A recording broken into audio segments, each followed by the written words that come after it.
Just a step through this door, Stanley thought to himself, that's all I need. If I can make it through this door, I can make it through them all.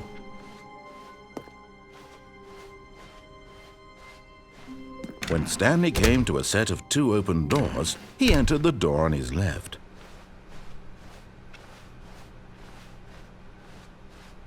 Yet there was not a single person here either. Feeling a wave of disbelief, Stanley decided to go up to his... Coming to a staircase, Stanley walked upstairs to his boss's office.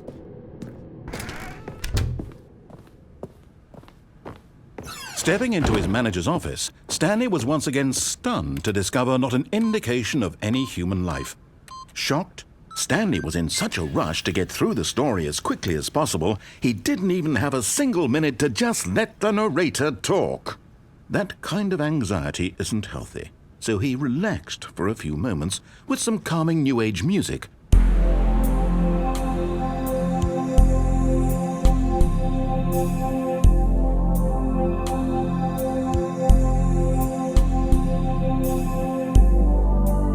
Feeling soothed and rejuvenated, Stanley calmly walked forward into the opened passageway.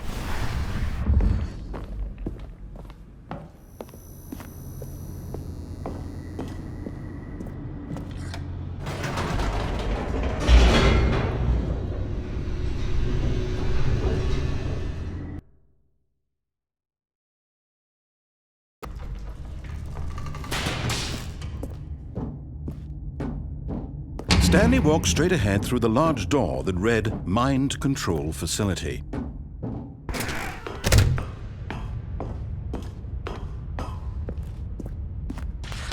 The lights rose on an enormous room packed with television screens. What horrible secret did this place hold? Stanley thought to himself. Did he have the strength to find out?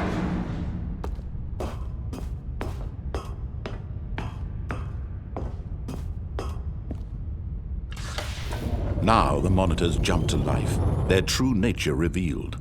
Each bore the number of an employee in the building, Stanley's co-workers. The lives of so many individuals reduced to images on a screen, and Stanley, one of them, eternally monitored in this place where freedom meant nothing.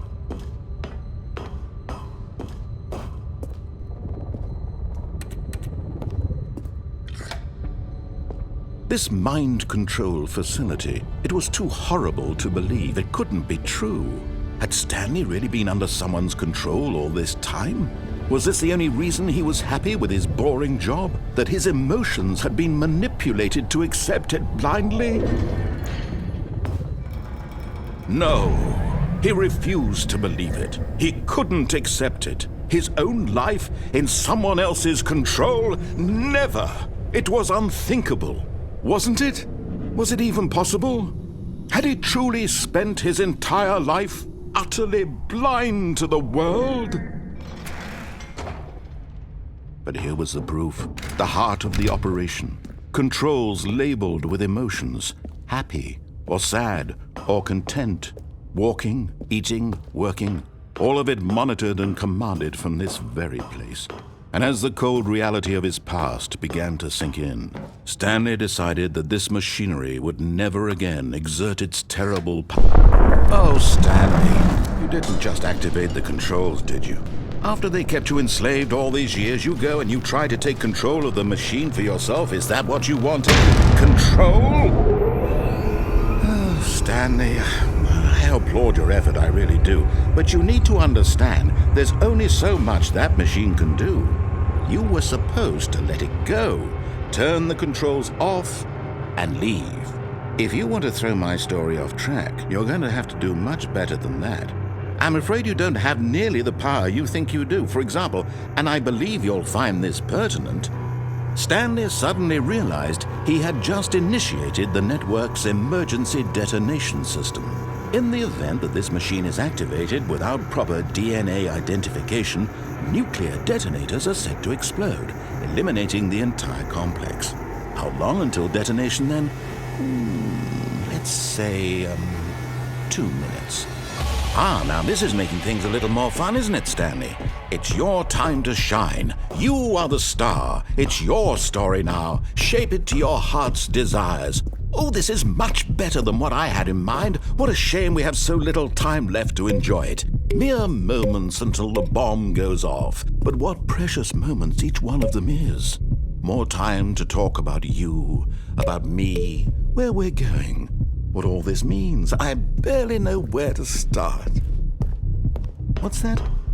You'd like to know where your co-workers are? A moment of solace before you're obliterated?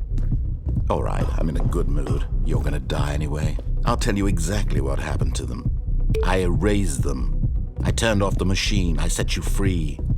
Of course, that was merely in this instance of the story. Sometimes when I tell it, I simply let you sit there in your office forever, pushing buttons endlessly and then dying alone. Other times, I let the office sink into the ground, swallowing everyone inside, or I let it burn to a crisp. I have to say this, though, this version of events has been rather amusing. Watching you try to make sense of everything and take back the control wrested away from you, it's quite rich. I almost hate to see it go. But I'm sure whatever I come up with on the next go-around will be even better. My goodness, only 34 seconds left. But I'm enjoying this so much. You know what? To hell with it.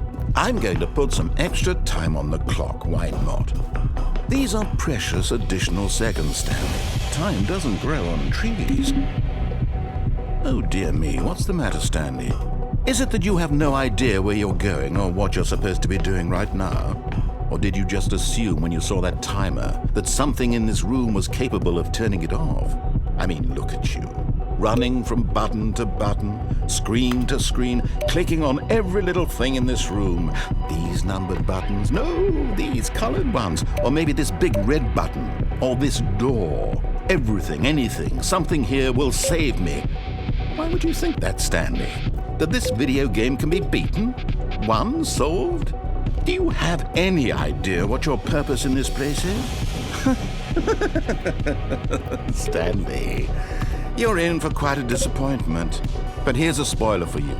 That timer isn't a catalyst to keep the action moving along. It's just seconds ticking away to your death. You're only still playing instead of watching a cutscene because I want to watch you for every moment that you're powerless, to see you made humble. This is not a challenge, it's a tragedy. You wanted to control this world, that's fine. But I'm going to destroy it first, so you can't. Take a look at the clock, Stanley. That's 30 seconds you have left to struggle. 30 seconds until a big boom and then nothing. No ending here, just you being blown to pieces. Will you cling desperately to your frail life, or will you let it go peacefully? Another choice. Make it count, or don't. It's all the same to me, all a part of the joke. And believe me, I will be laughing at every second of your inevitable life from the moment we fade in until the moment I say, happily ever after.